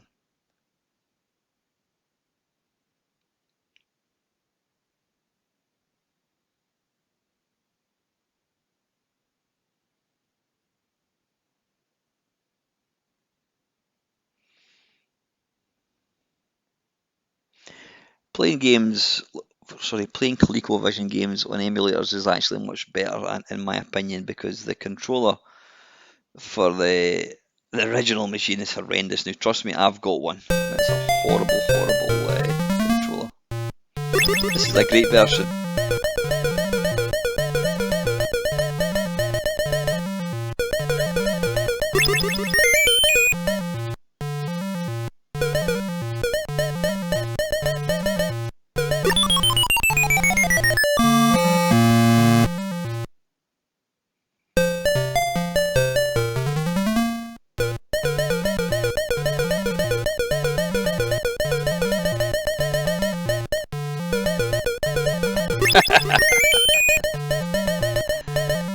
Yeah.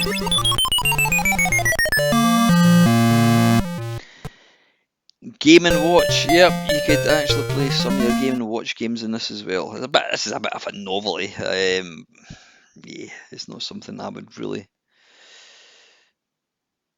play.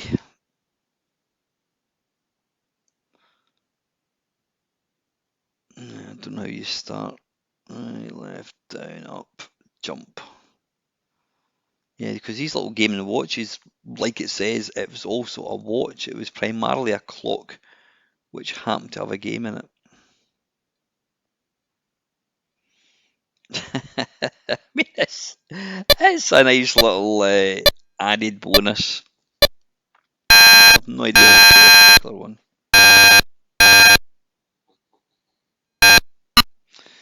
Right, Game Boy. Don't worry about that.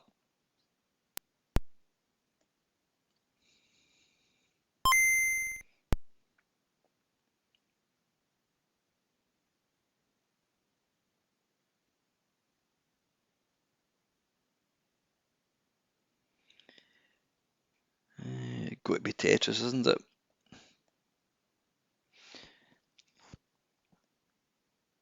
Yeah, well, it's fixed itself.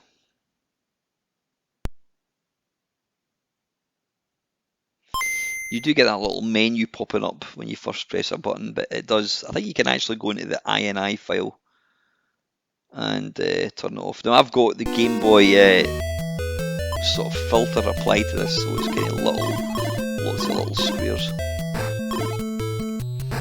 Yeah, this game has never aged at all. It's still an absolute Stonewall classic. There's actually is it on Netflix? I think it is. It's called Tetris. It's all about how this game came to be. I've only watched about 10 minutes of it, but it does look pretty good.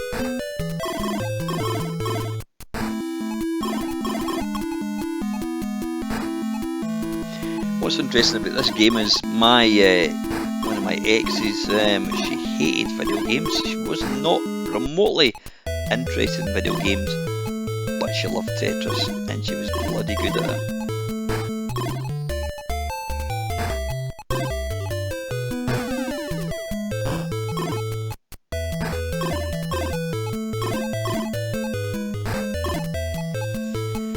Yeah, you could just keep playing this game.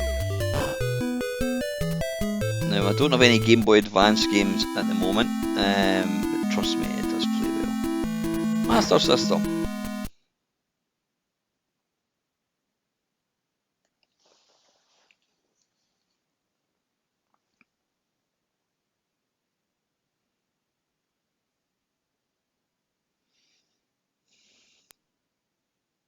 Just turn on the scan lines again. That looks better.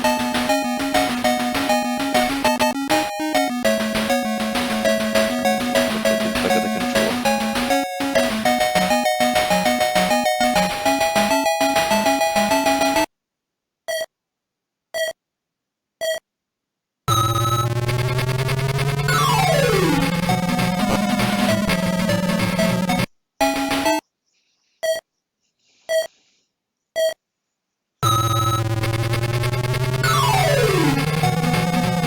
Yeah, who needs original hardware when you got this?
Right, anytime I look at a Mega Drive game, it's always Sonic. That's the one. That's always the what's the word for it?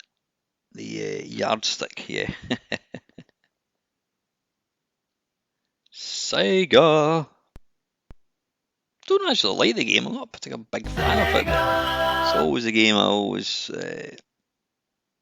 use.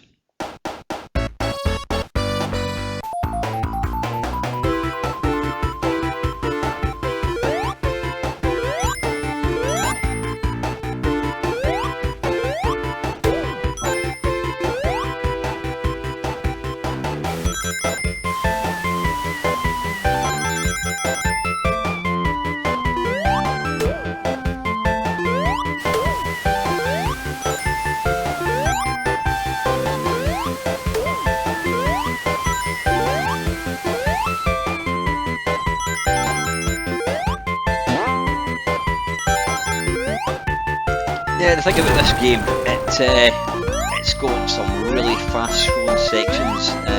It's super fast, it's super smooth, so I always think this is quite a good kind of yardstick game to check any emulation. Obviously on the Mega Drive, and this one, as you would expect, works absolutely swimmingly. As I says, if you want to get official controllers or use official Mega Drive controllers for this, NES, SNES, etc., PC Engine I think as well, then you get the little snack controllers.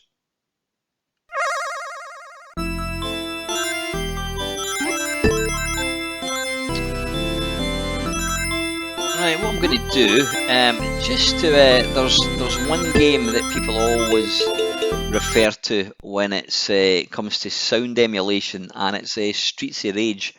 So I'm just going to let you hear this and see what you think, because this is apparently it's a good yardstick for sound on the Mega Drive.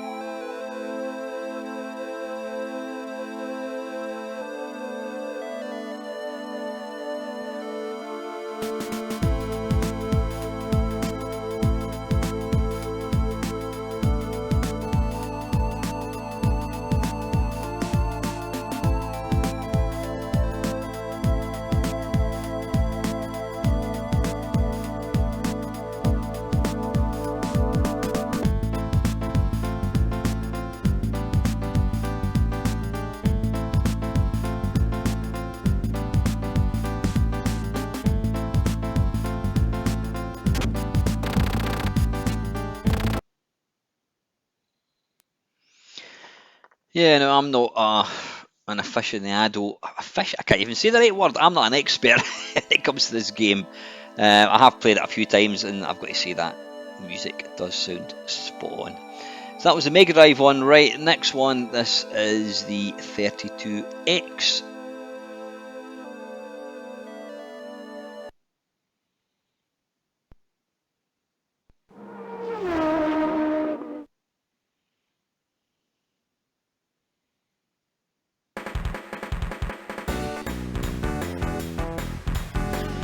Now, I stupidly sold my 32X, about maybe 4 years ago for, I think I sold it for about 30 quid.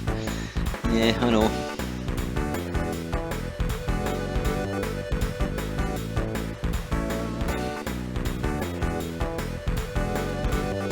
Never had many games, purely and simply because I think the Sega Saturn came out, which pretty much rendered null and void. The thing is, it was a nice bit of kit, but if it had come out a couple of years earlier, it might have done something. But like I said, they brought out the 32X, they had the Mega Drive, they brought out the 32X, and then I think they already announced that there was going to be a 32-bit console in the works imminently. So why would anybody want to play that? Now, the Sega CD, I've never actually tried this yet.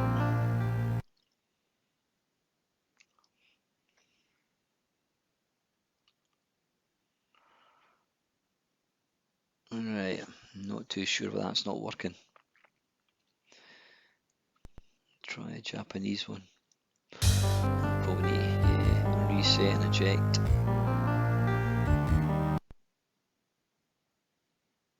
Again, I do know for a fact that this one works really well. I'm probably just doing something wrong. It's possible this particular image doesn't like. Make sure I've got all the buttons set up properly.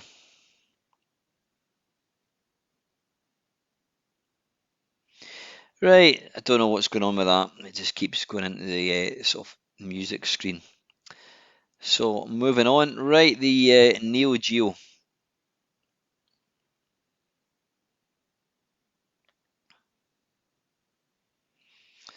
Again, I did actually own as an MVS consoleized MVS. It's taking the arcade sort of gubbins and putting it into a machine that looks kind of like an arcade or a sort of home console. The thing is, the Neo Geo has been getting emulated so well for such a long time. Any problems not owning it, because this is an absolute sterling job. As you will see.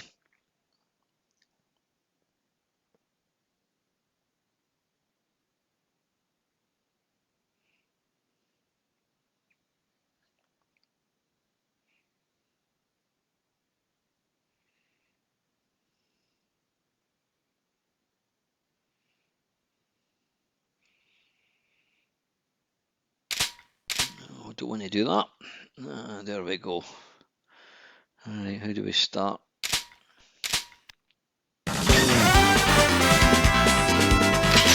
Okay. Mission 1, start.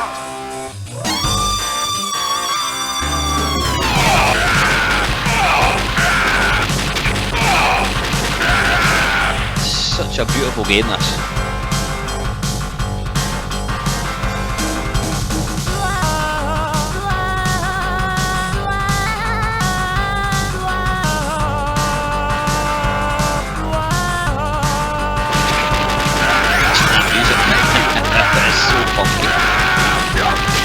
Heavy machine gun.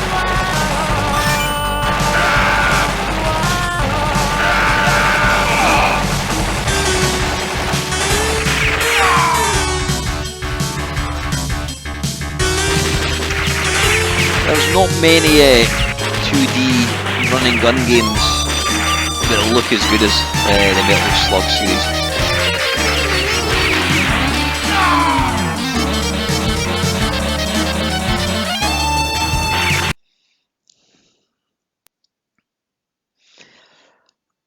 There you go. Yep, Neo Geo.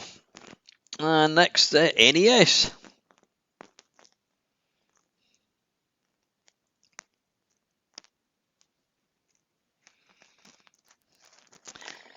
The first thing I always like to do is just get the scan lines on. There we go. That looks much better.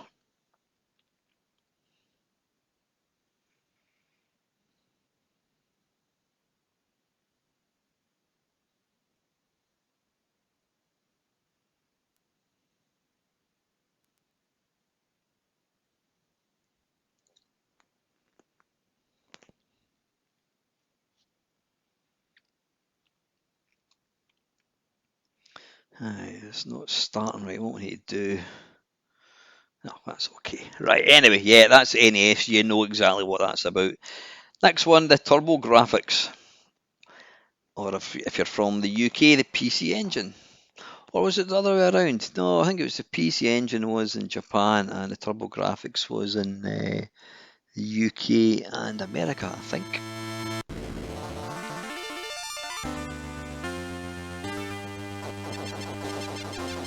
Now this has got an absolutely incredibly arcade perfect version of R-Type. The only thing that differs is it's got scrolling up and down to kind of accommodate the screen. But I mean, look at this. What an absolute stunning conversion. Again, there was people that had a PC Engine when we were still playing with our Spectrums. Can you imagine how jealous you would have been?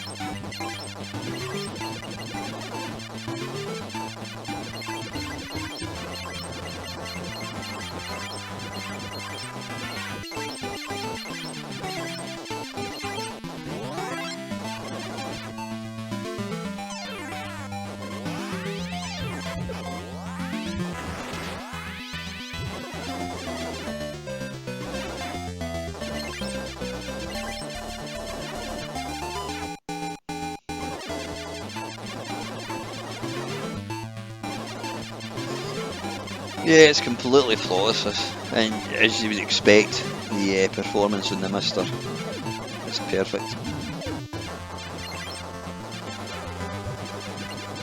I love this game. I'm not particularly good at it. I can usually get to sort of level 3, but it's awesome. I know some people say it's a memory game, and it is a memory game, but I think most shoot 'em ups, apart from kind of single screen games, most shoot 'em ups are memory.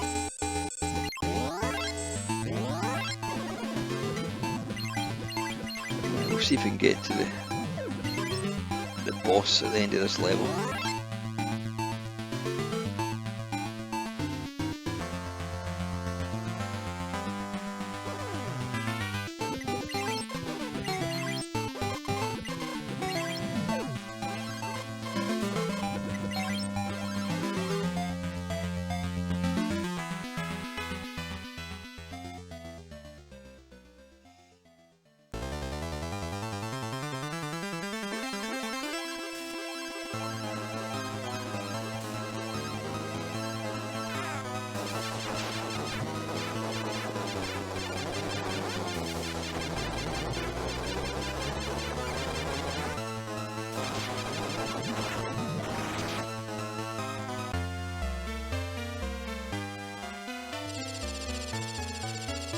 There we go.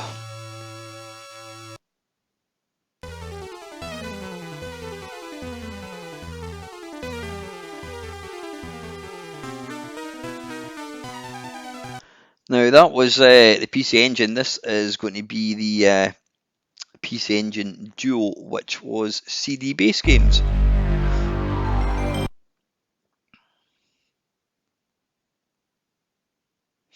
No, it's not. What's going on? Right, I do apologise. I'm getting carried away with myself. That was the PC Engine. I didn't actually bother. You can probably tell I'm overlaying the commentary on this after I've recorded it, so I'm sometimes I don't always do what I thought I was going to do. Yeah, that was the PC Engine. Perfect. And here is the PlayStation.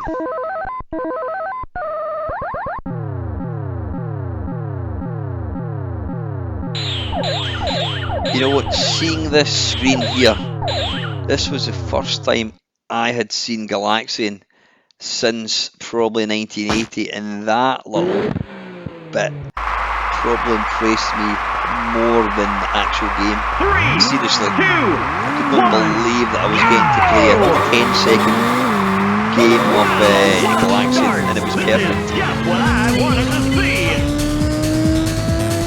Now, interestingly, there was talk of people were talking on Discord about the N64 and saying how apparently it's not possible to emulate an N64 in the Mister because it's too complicated architecture. But apparently somebody has actually said that's a lot of bollocks, and they're in the process of working on it. So interesting to see if that actually becomes a thing. But yeah, this is flawless. Look at that. Again, if you were going to claim any systems that require CD images, you would probably want to use an external hard disk because you're going to quickly use up all the space in your SD card. And apparently a USB drive is quicker than an SD card. That's not something I was actually aware of. It was one of my mates told me that, and I've got no reason to disbelieve him.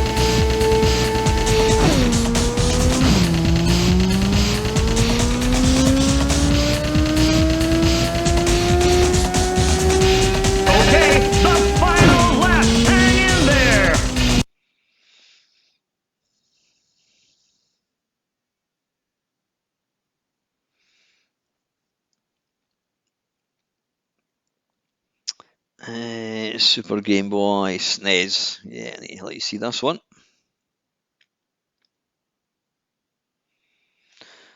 Let's go for a bit of Pilot Wings, I think. Pilot Wings was the first, I think it was the first SNES game I ever saw. It was getting played in Games Master and I thought it looked incredible.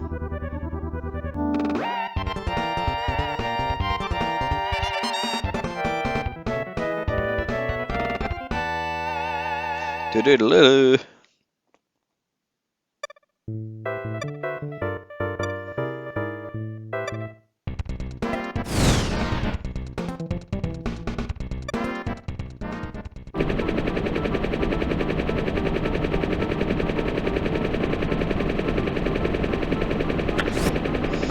Yeah, seen that kind of 3D. Even now that looks damned impressive. Yeah, it is only a flat plane, but the scaling is incredible. Really impressive.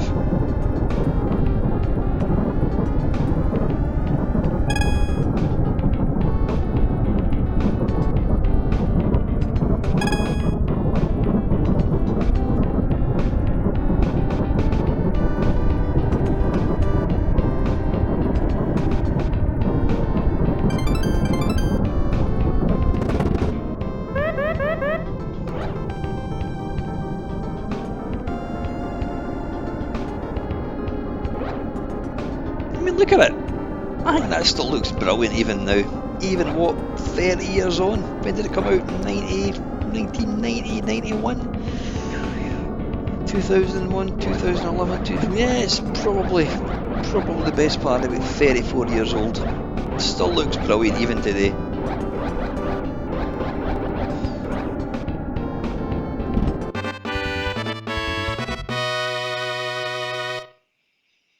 And I am still just as pish as I always was. There you go, that is the SNES. Right, I think this is the last one. I think this is the Vectrex. Now this isn't a system. This is one system that I am going to hang on to, the original, because no matter how good you try and emulate a vector screen, it's completely different. And you know, you're never ever going to get accurate emulation of a Vectrex. Don't get me wrong, something like this does do a really good job, but it's never going to replicate the original hardware.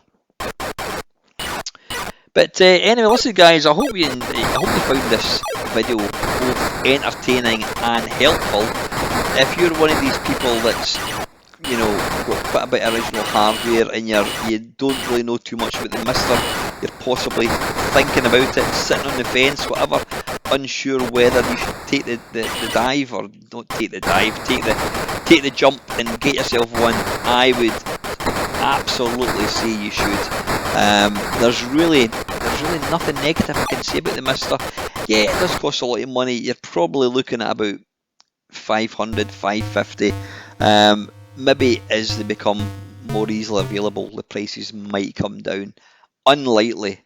But yeah, you know, I think, you know, if you do buy one, I think you're, like me, you're going to absolutely love it. Yeah, others, I don't know if there's anything else there, utilities. But yeah, anyway guys, as always, thank you very much for watching.